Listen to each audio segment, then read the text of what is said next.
Baik, selamat pagi semuanya. Karena di sini masih pagi dan selamat datang kembali di video saya. Kalau Anda bisa melihat di sini memang setup saya menjadi sedikit lebih terang karena syutingnya beda hari. Baik, tanpa berlama-lama lagi, langsung saja kita melanjutkan yang sangat pembahasan ini. Dan sebelumnya selamat datang kepada para viewer dan khususnya dosen Novia Rahmawati selaku pengampu mata kuliah isu-isu perdagangan internasional di D3 Manajemen Perdagangan UNS Surakarta, Jawa Tengah. Di kesempatan kali ini kita akan membahas tentang efektivitas embargo. Setelah kemarin kita membahas tentang banyak sekali hal, dari mulai dampak, lalu efeknya terhadap negara pemberlaku dan efeknya terhadap negara pelaku. Sekarang kita akan membahas tentang efektivitasnya. Nah, efektivitas embargo ini sebagai alat kebijakan luar negeri itu sangat bergantung pada berbagai faktor, termasuk tujuan yang ingin dicapai, tungguan internasional, dan kondisi internal negara target. Dan berikut adalah analisis mendalam mengenai kasus-kasus keberhasilan dan kegagalan embargo, serta peran dukungan internasional dalam menentukan efektivitasnya. Yang pertama, studi kasus embargo yang berhasil dan gagal. Walaupun nanti akan dijelaskan di part sendiri, ini adalah salah satu reviewnya. Kita ambil contoh keberhasilan embargo di Afrika Selatan. Salah satu contoh yang terkenal dari embargo yang berhasil dilakukan adalah embargo terhadap Afrika Selatan selama era apartheid. Embargo ini diberlakukan oleh berbagai negara dan organisasi internasional dengan tujuan mengakhiri sistem apartheid yang diskriminatif. Faktor-faktor keberhasilannya antara lain ada dukungan internasional yang kuat. Embargo terhadap Afrika Selatan mendapatkan dukungan luas dari komunitas internasional, termasuk PBB atau United Nations, dan banyak negara barat yang memastikan bahwa embargo ini diterapkan secara ketat dan menyeluruh. Lalu faktor yang kedua adalah tekanan ekonomi dan politik. Embargo menyebabkan tekanan ekonomi yang signifikan dan isolasi politik internasional terhadap pemerintah apartheid. Menurut studi oleh Hufbers, Cole dan Eller pada tahun 2007 dalam Economic Sanctions Considered, kombinasi tekanan ekonomi dan isolasi politik memainkan peranan kunci dalam memaksa pemerintah Afrika Selatan untuk mengakhiri apartheid. Dan faktor terakhir ada partisipasi sektor swasta. Banyak kegagalan perusahaan multinasional yang menarik investasinya dari Afrika Selatan, menambah tekanan pada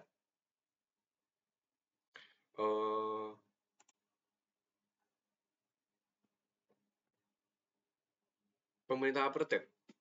Dan penelitian oleh Crawford dan Coles pada tahun 1999 dalam International Organization menunjukkan bahwa aksi korporat ini memperkuat dampak adanya embargo. Lalu kita ambil contoh lain, yaitu adalah kegagalan embargo yang ada di Cuba. Embargo yang diberlakukan oleh Amerika Serikat terhadap Cuba adalah contoh embargo yang banyak dianggap gagal karena tujuan politiknya. Embargo yang dimulai pada awal 1960-an bertujuan untuk menggulingkan rezim komunis Fidel Castro. Faktor kegagalannya antara lain ketahanan rezim yang ada di pemerintah Kuba. Di bawah Fidel Castro berhasil mempertahankan kekuasaan meskipun menghadapi embargo yang sangat ketat. Menurut studi oleh Patterson pada tahun 1994 dalam Journal of Latin American Studies, ketahanan rezim Kuba sebagian besar disebabkan oleh dukungan internal yang sangat kuat dan kontrol ketat terhadap masyarakat. Faktor yang kedua ada dukungan dari negara-negara lain. Kuba menerima dukungan ekonomi dan politik dari Uni Soviet dan negara-negara lain yang membantu Kuba mengatasi dampak embargo. Studi oleh Brenner, Haney, dan Vanderbush pada tahun 2002 dalam Latin American Politics and Society menyebutkan bahwa Bantuan Soviet sangat penting bagi keberlangsungan ekonomi Kuba selama dekade-dekade awal embargo.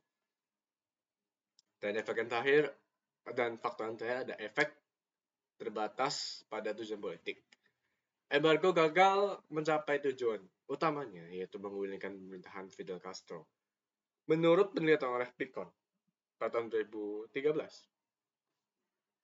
dalam Brookings Institution Report, embargo lebih merugikan rakyat Kuba daripada mengubah kebijakan pemerintah. Lalu, peran dukungan internasional. Dukungan atau penolakan internasional memainkan peran krusial dalam menentukan efektivitas embargo. Dukungan internasional dapat memperkuat dampak embargo, sedangkan penolakan atau ketidakpatuhan dapat melemahkan efektivitasnya. Contoh, dukungan Uni Eropa. Uni Eropa awalnya mendukung sanksi AS terhadap Iran terkait dengan program nuklirnya, yang memperkuat dampak embargo. Penelitian oleh Katzman dalam Congressional Research Service Reports menunjukkan bahwa dukungan Eropa penting untuk keberhasilan sanksi tersebut. Lalu ada perubahan sikap Uni Eropa. Setelah penandatanganan kesepakatan nuklir Iran atau JCPOA pada tahun 2015, Uni Eropa mengurangi sanksi dan mulai meningkatkan hubungan ekonomi dengan negara Iran. Ketika AS menarik diri dari JCPOA pada 2018 dan memberlakukan kembali sanksi, Uni Eropa malah memilih untuk tidak mendukung langkah ini sepenuhnya, yang melemahkan efektivitas embargo Amerika Serikat. Contoh di Rusia, sanksi berat setelah adanya aneksasi Crimea oleh Rusia pada 2014. AS dan Uni Eropa memberlakukan sanksi ekonomi terhadap Rusia. Studi oleh Dreger dan kawan-kawan pada tahun 2016 dalam International Economics and Economy Policy menunjukkan bahwa sanksi ini berhasil menekan ekonomi Rusia, terutama karena dukungan kuat dari negara-negara Eropa yang memiliki hubungan dagang signifikan dengan Rusia. Lalu ada dukungan alternatif. Rusia kemudian mencari mitra dagang baru di Asia seperti China dan India untuk mengatasi dampak sanksi berat. Dukungan negara-negara ini membantu Rusia mengurangi kerugian ekonomi yang disebabkan oleh embargo. Lalu, ada alternatif terhadap embargo. Beberapa alternatif ini bisa dibuat karena embargo seringkali digunakan sebagai alat tekanan politik dan ekonomi. Namun, pendekatan ini memiliki berbagai kelemahan dan dampak negatif yang signifikan. Oleh karena itu, alternatif-alternatif seperti diplomasi, negosiasi, dan sanksi aselektif dan targeted seringkali dipertimbangkan sebagai cara yang lebih efektif dan kurang merugikan untuk mencapai tujuan kebijakan luar negeri. Ada diplomasi dan negosiasi. Diplomasi dan negosiasi merupakan pendekatan yang lebih halus dibandingkan dengan embargo dan dapat menghasilkan solusi yang lebih berkelanjutan dan saling menguntungkan. Diplomasi yang dimaksud diantaranya adalah diplomasi preventif, yaitu adalah melibatkan upaya untuk mencegah konflik dan krisis melalui dialog dan perundingan. Menurut studi oleh Zartman dan Taufel pada tahun 2007, dalam international negotiation, diplomasi preventif dapat mengatasi masalah sebelum berkembang menjadi masalah krisis besar, sehingga menghindari kebutuhan untuk sanksi ekonomi yang keras. Lalu ada kesepakatan nuklir Iran seperti yang udah kita bicarakan tadi atau JCPOA. Contoh yang menonjol dari keberhasilan diplomasi dan negosiasi itu adalah kesepakatan nuklir yang dicapai pada tahun 2015 antara Iran dan P5+1, Amerika Serikat, Inggris, Prancis, Rusia, China, dan Jerman. Penelitian oleh Katzman pada tahun 2018 dalam Congressional Research Service Reports menunjukkan bahwa JCPOA berhasil menunda program nuklir Iran dan mengurangi ketegangan di kawasan melalui mekanisme verifikasi yang ketat tanpa perlu sanksi yang lebih keras. Dan yang terakhir ada efektivitas negosiasi. Negosiasi lebih efektif daripada embargo karena memungkinkan solusi yang disesuaikan dengan kepentingan kedua belah pihak.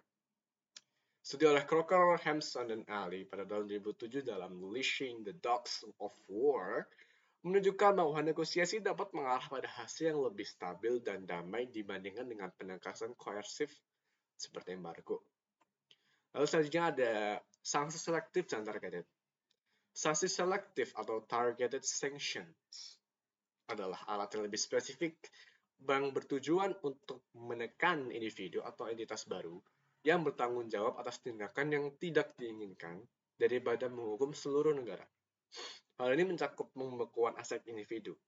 Pembekuan aset individu yang berpengaruh seperti pejabat tinggi atau oligarki yang mendukung rezim yang ditargetkan.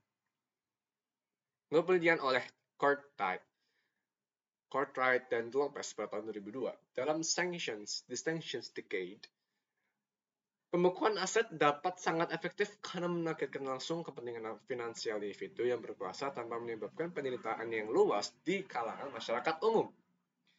Lalu yang kedua ada pembatasan perjalanan. Pembatasan perjalanan terhadap individu tertentu juga dapat menekan kepemimpinan tanpa merugikan populasi secara keseluruhan. Studi oleh Sharon pada tahun 2011 dalam The Effectiveness of Target Sanctions menunjukkan bahwa pembatasan perjalanan jika diterapkan dengan baik dapat mengisolasi pejabat tinggi dan mengurangi kemampuannya untuk bergerak dalam melakukan diplomasi internasional. Yang ketiga, efektivitas sanksi targeted. Sanksi targeted cenderung lebih efektif dan lebih sedikit menimbulkan dampak negatif dibandingkan dengan embargo menyeluruh. Penelitian oleh Burska pada tahun 2012 dalam Peace Research Institute Frankfurt menunjukkan bahwa sanksi selektif seringkali menghasilkan tekanan yang cukup besar pada target spesifik tanpa menimbulkan dampak ekonomi dan sosial yang meluas. Alternatif terhadap embargo seperti diplomasi, negosiasi, dan sanksi selektif menawarkan pendekatan yang lebih terarah dan berpotensi lebih efektif dalam mencapai tujuan kebijakan di luar negeri. Diplomasi dan negosiasi yang memungkinkan solusi yang saling menguntungkan dan berkelanjutan. Sementara sanksi selektif menargetkan individu atau entitas yang bertanggung jawab mengurangi dampak negatif pada populasi umum.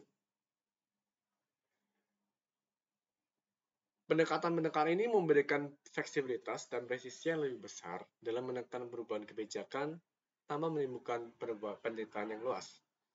Masih ada pembahasan lagi. Untuk analisis yang lebih dalam, saya akan jelaskan di video selanjutnya. See you on the next video.